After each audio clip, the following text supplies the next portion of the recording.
It's personal between me, and I'm going to do you some serious harm, you big stiff idiot. The untouchable True School Sports Empire proudly presents something the boxing games are missing. Hey, what's going on? It's your boy BT, and I came here to talk some boxing with the thousands of True School Sports subscribers. All right, so I've been wanting to speak about this for a little bit of time now because at first, when the news was first reported, I didn't believe it. I didn't think this fight was going to happen, but I guess it's signed. And I guess it's sealed, and it should be delivered soon when we get the official date. But it has been reported that the much anticipated heavyweight fight between Oleksandr Usyk and Tyson Fury for the undisputed heavyweight championship of the world will be taking place this year in December. They're saying late December. I've read December 23rd. I'm not sure if that's true yet. It hasn't been, on a fight poster yet, but that's the date that's being thrown out there, December 23rd. So it's signed, so that's a good sign for the heavyweight division. The fact that we're gonna get the fight for all the marbles, Tyson Fury versus Oleksandr Usyk. But there are some moving parts. There are some things to discuss, and I want to kind of break it down for you guys. Now, it was revealed in an article that came out yesterday on ESPN that basically there is a bilateral two-way rematch clause, basically meaning that whether Fury loses or whether Usyk loses, there's going to be a rematch, or they can call for the rematch. So it doesn't matter if the fight is close or if it's an ass whooping like Crawford gave Spence.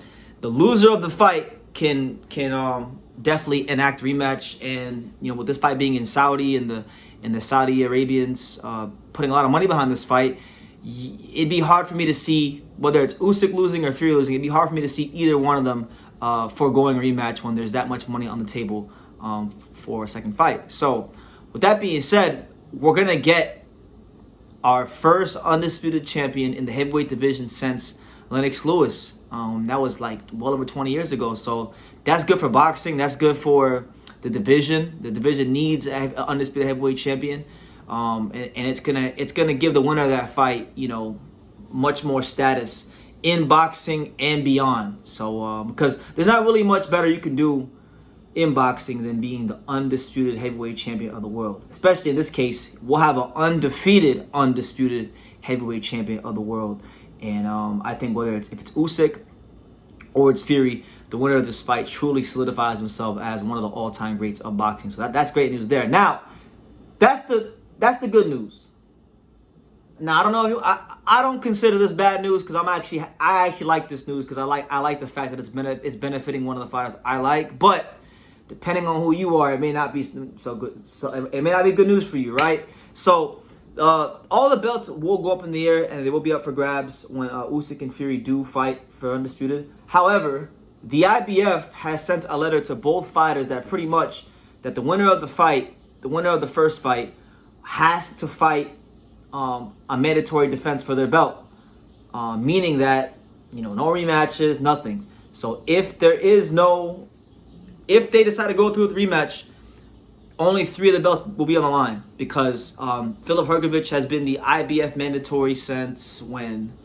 Since like October of last year. So it's only fair to him. This guy has went through a whole truckload of problems, and a lot of opponents have turned him down just for him to fight for the eliminator to become the mandatory, right? So now that he's got that position, he's taking a fight. He knocked out Denson McKean, and all he's waiting for is his shot in the sun for the heavyweight title, for one of the heavyweight titles or all the heavyweight titles. It doesn't really matter to him. He just wants his shot in a big fight. So the IBF is pretty much saying that if they go through a rematch, the IBF belt will not be on the line. Hrgovic will fight for it against their next highest rated contender, and the next highest rated contender just so happens to be Anthony Joshua. So ain't that great? That actually would be amazing for boxing, honestly, because look at it from both fighters' perspectives.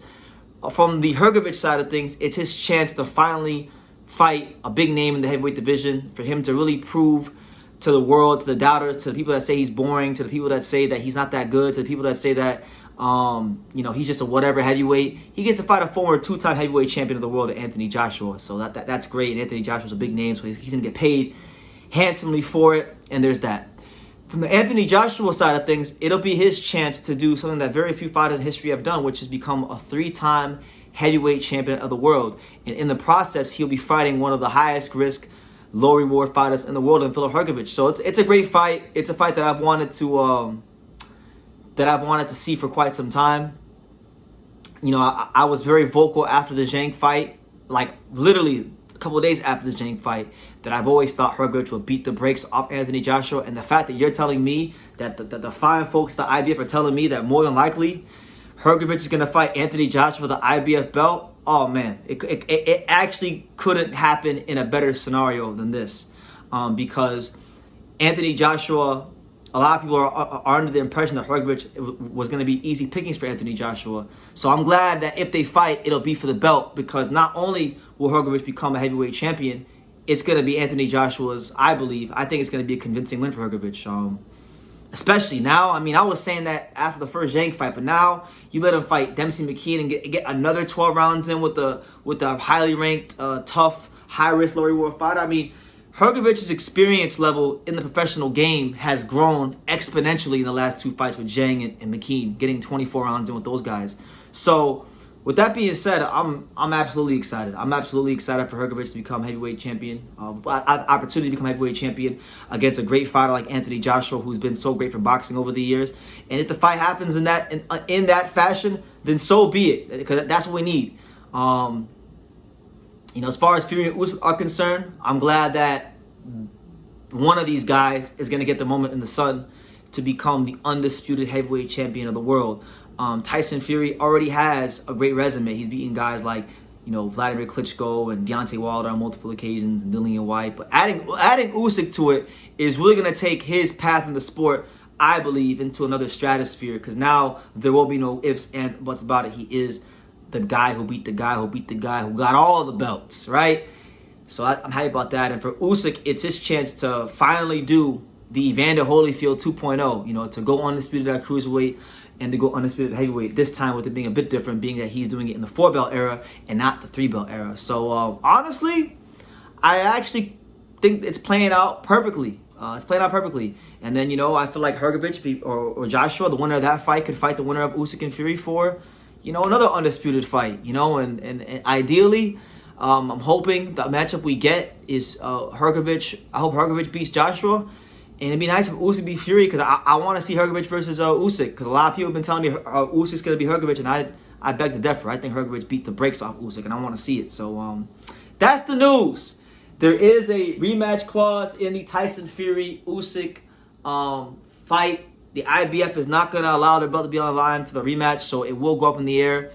It'll be vacant, and Anthony Joshua and Filip Hrgovic will fight for the belt.